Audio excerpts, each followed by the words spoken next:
Hello students. तो अब एक नया वीडियो लेकर आ गया हूं। सतत आवेश वितरण के कारण किसी बिंदु आवेश पर स्थिर विद्युत बल। ठीक है। तो अभी तक हम जो कूलम्ब्स लॉ में पढ़े थे, क्या पढ़े थे कूलम्ब्स लॉ में? कूलम्ब्स लॉ में पढ़े थे कि एक यहाँ पर बिंदु आवेश है, ठीक है, और एक उससे r दूरी पर दूसरा बिंदु आवेश Q1 और Q2 था, और एक बिंदु आवेश दूसरे बिंदु आवेश पर कितना बल लगा रहा है, चाहे पहला दूसरे पर, दूसरा पहले पर कितना बल लगा रहा है, ये हम लोग पढ़ रहे थे। ठीक है। अभी क्या है कि हम लोग बल जो पढ़ेंगे वो पूरा एक सतत आवेश वितरण होगा, उसके कारण किसी बिंदु आवेश पर कितना बल लगेगा। ठीक है। अब देखिए, जो सतत आवेश वितरण होता है वो तीन प्रकार का होता है। ठीक है, वो पिछले वीडियो में हम लोग पढ़ चुके हैं, आप लोग पिछला वीडियो जाके देखिएगा। जो पहला जो वितरण है वो कौन सा है? रेखीय आवेश वितरण। अब रेखीय आवेश वितरण के कारण हम लोग को बिंदु आवेश पे बल पढ़ना है। ये बिंदु आवेश Q0 आप लोग को दिख रहा है, इसी पे हम लोग को बल के बारे में पढ़ना है। ठीक है। तो सबसे पहले हम लोग जानेंगे कि रेखीय आवेश वितरण है क्या। तो अगर आप देखेंगे तो जब क्या लिखा है, जब आवेश एक रेखा पर एक समान रूप से वितरित होता है तो उसे रेखीय आवेश वितरण कहते हैं। यानी कि आवेश यहाँ पर क्या है, रेखा पर एक समान रूप से वितरित है। आप देख सकते हैं कि एक रेखा है और इस पे जो प्लस प्लस का आवेश है यह एक समान रूप से बटा हुआ है। ऐसा नहीं है कि कहीं ज्यादा है या कहीं कम है, सभी जगह एक समान रूप से बटा हुआ है। अब ये जो तार देख रहे हैं आप, इसकी लंबाई कितनी है? L है। ठीक है। अब ये L लंबाई वाली तार है, यहाँ पे लिखा भी है कि माना कि L लंबाई का एक तार है जिस पर Q आवेश, टोटल कितना आवेश वितरित है? तो Q आवेश एक समान रूप से वितरित है।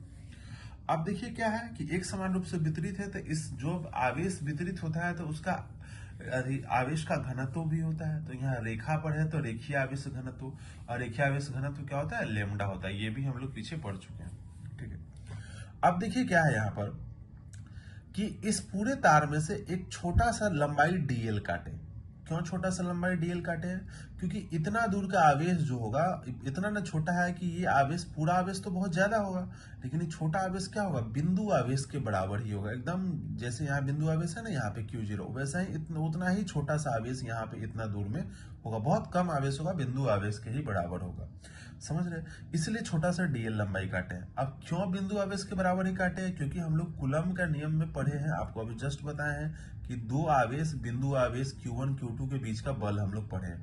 तो हम लोग को आता ही है बिंदु आवेश के बीच का बल निकालना, तो यहाँ भी हम लोग बिंदु आवेश लेंगे तब ना बल निकाल पाएंगे, इसीलिए यहाँ पे dl काटे हैं।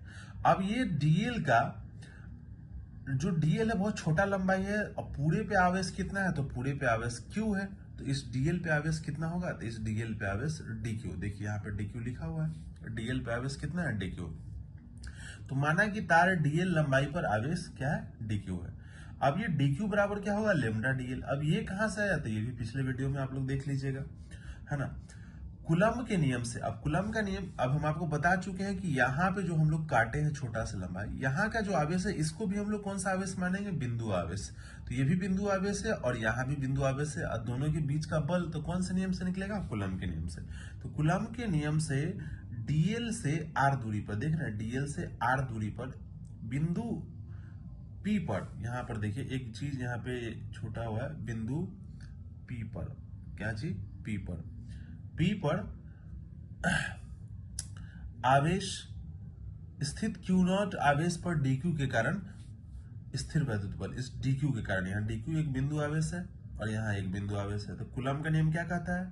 फोर्स बराबर, अच्छा यहाँ dq है तो बहुत छोटा आवेश है, तो ये बल भी क्या लगाएगा? बहुत कम लगाएगा, तो बल df लगाएगा 1/4πε0, और ये एक आवेश Q0 और दूसरा आवेश dq बटा r² इंटू r², क्योंकि कूलम्स का लॉ होता है, आप लोग को पता होगा, 1/4πε0 इंटू Q1 Q2 बटा r² इंटू r कैप, ये होता है कूलम्स का लॉ।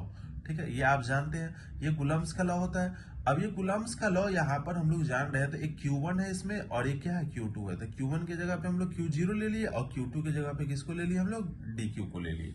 यहाँ पे हो गया, समझ में आ गया बात? अब ये देखिए, इसको हम समीकरण 1 माने थे, इसको समीकरण 2 माने थे। अब हुआ क्या कि यहां से dq का मान इसमें रख दिए। अब समीकरण 1 का मान समीकरण 2 में रखने पर तो dq की जगह पे क्या आ जाएगा? Lambda dl। तो देखिए आप यहाँ पे लेमडा dl आ गया, तो एक छोटा सा फोर्स हम लोग को निकल गया, किसके कारण? dq के कारण।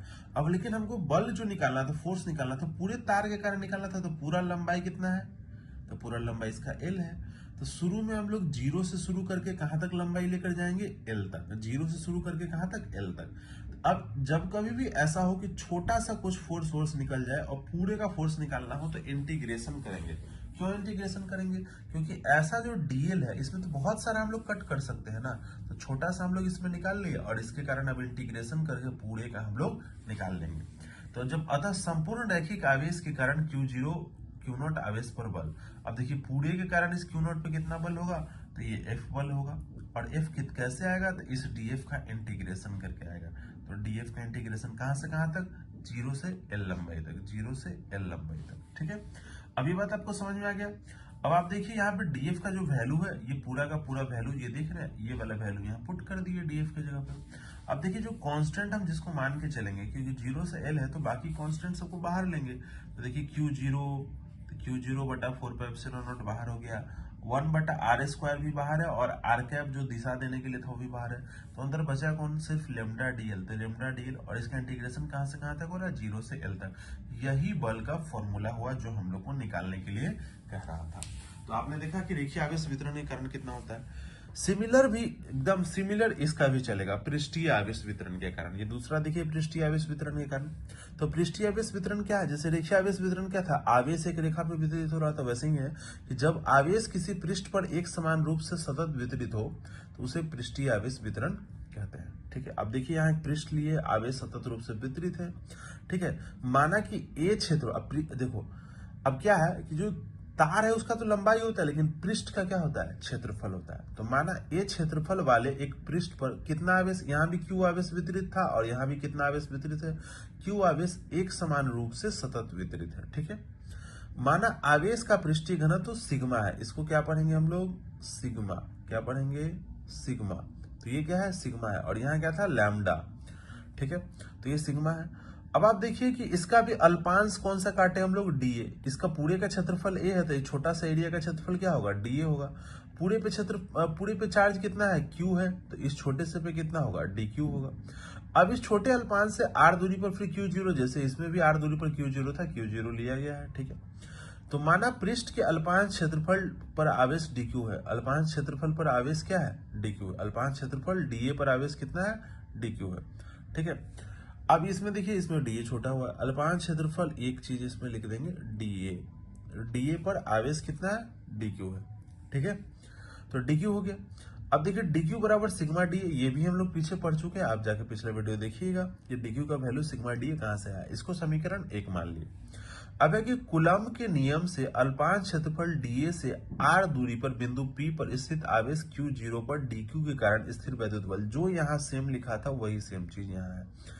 अब यहाँ देखिए, ये जो छोटा सा लिए हम क्यों काटे, छोटा सा, यहाँ भी छोटा काटे थे तो बिंदु आवेश हो गया था, ये भी छोटा सा लिए थे क्या हो गया, बिंदु आवेश। और यहाँ भी क्या है, बिंदु आवेश। तो बिंदु आवेश पे बल लगाएगा, और कौन से नियम से हम लोग पढ़े हुए हैं, कूलम्ब के नियम से, तो वही बल देख रहे हैं। तो यहाँ का बिंदु आवेश कौन है, dq, और यहाँ का बिंदु आवेश कौन है, Q0। तो वही बल क्या होगा, dA बराबर 1/4πε0, Q0 पहला बल और dq दूसरा बल बटा r² r कैप। अब यहाँ फिर dq का वैल्यू डालेंगे। यहाँ देखिए dq का वैल्यू क्या था, लेमडा डीएल, क्यों, क्योंकि लाइन था और यहाँ पृष्ठ है, इसलिए इसका dq का वैल्यू क्या हो जाएगा, sigma DA. Sigma DA value put कर दिए, आ गया ये कौन सा इक्वेशन हमारे पास आ गया, तो ये हमारे पास आ गया सेकेंड इक्वेशन। ठीक है, कौन सा इक्वेशन आ गया हमारे पास, सेकेंड इक्वेशन आ गया। समझ में आ रहा है बात, तो ये हमारा सेकेंड इक्वेशन आ गया। अब आप देखिए क्या है कि जैसे यहाँ पर संपूर्ण रैखिक आवेश के कारण Q0 पर आवेश बल निकाल रहे थे, तो यहाँ पर पूरे पृष्ठ के कारण इस Q0 पर कितना बल होगा वो निकालना है। तो फिर वही बात है, ये छोटा सा जो बल हम लोग निकाले थे इस छोटे से आवेश के कारण, तो इस छोटे से आवेश का पूरे का निकालना है, तो इंटीग्रेशन कर देंगे। तो पूरे के बल को F मान लिए, अब फिर DF का क्या किया, इंटीग्रेशन। फिर ये DF का जो वैल्यू यहाँ से उठा के यहाँ पे डाल दिए। ठीक है, अब फिर जो 1/4πε0 Q0, ठीक है, 1/4πε0 Q0 को हम लोग क्या ले लिए, यहाँ पे Q0 है, Q0 को हम लोग क्या ले लिए, बाहर। Q0 कहाँ गया, Q0 बटा 4πε0 बाहर आया, 1/r² का r² बाहर आया, r कैप का r कैप, बचा कौन इसमें से, सिग्मा डीए। और इसका इंटीग्रेशन कहां से कहां तक होगा, शुरू में क्षेत्रफल कितना रहेगा, कुछ नहीं रहेगा, 0, और पूरा का क्षेत्रफल क्या होगा, a, तो 0 से लेकर कहां तक, a तक। ये एक फॉर्मूला हमें प्राप्त हो गया बल का, किसके लिए, पृष्ठीय आवेश वितरण के लिए। अब हम लोग इसमें एक देखेंगे लास्ट वाला, आयतन आवेश वितरण के कारण कितना बल होता है। तो देखिए सबसे पहले आयतन आवेश वितरण क्या होता है। ठीक उसी प्रकार जब आवेश को किसी आयतन पर एक समान रूप से सतत वितरित होते हैं, जब आवेश किसी आयतन पर एक समान रूप से सतत वितरित होते हैं तो उसे आयतन आवेश वितरण कहते हैं। यहाँ देख सकते हैं एक क्यूब लिया गया है, क्यूब मतलब घन क्यूब, इसमें पूरे में क्या है, आवेश एक समान रूप से वितरित है, इसका आयतन कितना है, v है। अच्छा इसमें भी आप देखिएगा बीच में एक छोटा सा एलिमेंट काटे हैं, उसका आयतन कितना होगा, तो पूरे का आयतन v, तो छोटा का क्या होगा dv। और यहाँ पर एक, यहाँ इतना दूर का आवेश कौन है, ये dq है। क्यों, क्योंकि यहाँ भी बिंदु आवेश है और यहाँ भी एक बिंदु आवेश है। फिर कूलम के नियम से हम लोग निकालेंगे। ठीक है, अब देखिए यहाँ पे क्या लिखा है कि माना कि भी आयतन वाले एक वस्तु पर क्यू आवेश एक समान रूप से सतत वितरित है। भी आयतन वाले वस्तु पर क्यू आवेश एक समान रूप से सतत वितरित है। माना कि आयतन आवेश घनत्व रो है, इसको क्या पढ़ेंगे हम लोग, रो। ठीक है, अब इसका जो आयतन आवेश घनत्व है क्या है, रो है। ठीक है, अब देखिए अब छोटा सा जो अल्पांश dv लिए है जिसपे आवेश क्या है, dq है, तो माना कि वस्तु के अल्पांश आयतन dv पर आवेश कितना है, dq। अब ये dq बराबर क्या होगा, रो dv। आप देख सकते हैं यहाँ dq बराबर क्या आया था, लेमडा dl, dq बराबर सिग्मा dA, और वहां आयतन आ गया था dq बराबर रो dv। फिर से वही कूलम का नियम, क्यों, क्योंकि इतना दूर का आवेश को बिंदु आवेश मानेंगे हम ही छोटा सा अल्पांश का, और यहाँ भी बिंदु आवेश है, तो दो बिंदु आवेश के बीच का बल कूलम के नियम से। तो कूलम के नियम से अल्पांश आयतन dv से r दूरी पर स्थित q0 पर dq के कारण, यहाँ के dq के कारण स्थिर वैद्युत बल, तो कितना होगा स्थिर वैद्युत बल, तो कूलम का नियम क्या कहता है, dF। अब देखो dF क्यों है, क्योंकि आवेश बहुत छोटा है तो फोर्स भी कैसा लगाएगा, बहुत कम लगाएगा, तो dF 1/4πε0 Q0 ये पहला आवेश, फिर dQ यहाँ का आवेश, ये दूसरा Q0 dQ बटा R square into R cap. R cap ये दिशा देने के लिए आ गया, इस क्योंकि वेक्टर है, सदिश राशि है। फिर यहाँ पे समीकरण 1 है, ये समीकरण 2 है। समीकरण 1 का मान कहाँ रख देंगे, समीकरण 2 में, यानी कि dQ की जगह पे हम लोग क्या डालेंगे, रो dV। तो देखिए इस dQ की जगह पे क्या आ गया, रो dV आ गया, रो dV। तो dF बराबर क्या होगा, 1/4πε0 Q0 रो dV आ गया। ठीक है, तो ये छोटा सा फोर्स निकला किसके कारण, इतने ही दूर के आवेश के कारण, लेकिन हमको निकालना क्या है, पूरे वॉल्यूम के आवेश के कारण। तो क्या लिखे, अतः संपूर्ण आयतन के आवेश के कारण इस Q0 पर कितना बल लगेगा।